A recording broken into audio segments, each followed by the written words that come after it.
Nifty 50 ಶುಕ್ರವಾರ March 21, 2025ರ ನನ್ನ ವ್ಯಾಪಾರ ತಂತ್ರ.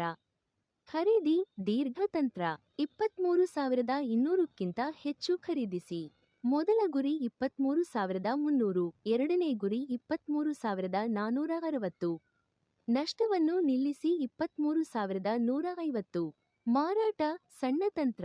23,150ಕ್ಕಿಂತ ಕಡಿಮೆ ಮಾರಾಟ ಮಾಡಿ.